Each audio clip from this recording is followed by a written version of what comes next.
Je me propose donc de démontrer le principe fondamental de l'hydrostatique. Pour cela, je vais considérer une particule fluide. Je vais la prendre de forme cubique. Elle a une section horizontale grand oméga et une hauteur dz. Je vais me donner un axe vertical z et un vecteur unitaire petit n dirigé vers le haut. Cette particule fluide, elle est soumise à son propre poids qui va avoir pour expression ρ fois le volume de la particule, à savoir oméga dz, fois g. G étant le vecteur accélération de la pesanteur, qui est vertical et dirigé vers le bas. Cette particule fluide est également soumise à des forces de pression. Une première force de pression qui s'exerce sur la face inférieure du cube et qui aura pour expression P, qui est la pression à une cote Z, fois la section du cube sur laquelle s'applique cette pression, fois le vecteur unitaire petit n.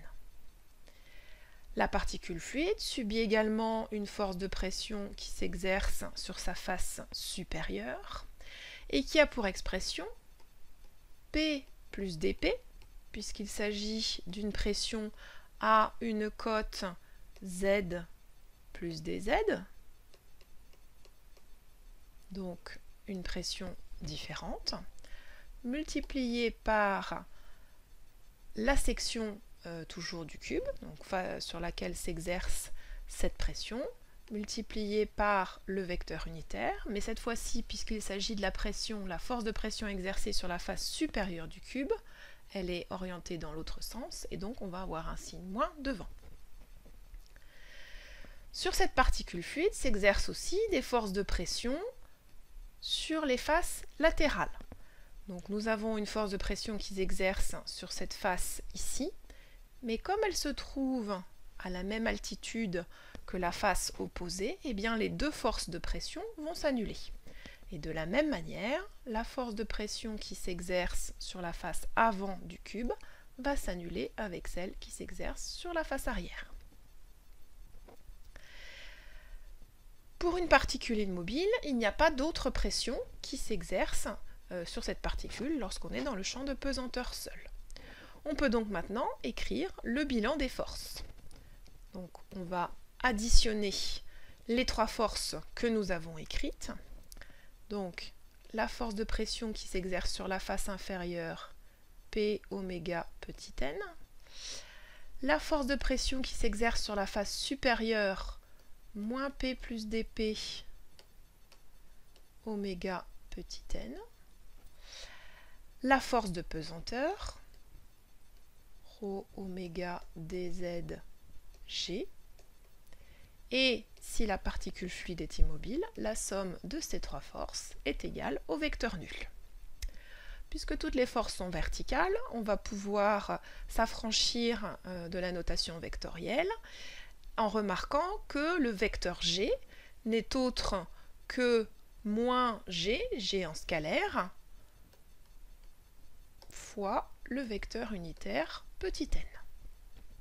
On peut donc écrire que P, on va également simplifier par oméga, moins P plus dP, moins ρ g dz est égal à 0. On va encore simplifier par la pression P à l'altitude Z et on va obtenir que dP est égal à moins ρ g dz. C'est tout simplement le principe fondamental de l'hydrostatique, que l'on peut, si on le souhaite, intégrer en écrivant que la pression à une altitude Z donnée est égal à ρ g z plus une constante, il faudra se donner une référence. Par exemple, on peut se donner comme référence la pression atmosphérique au niveau de la surface de la mer.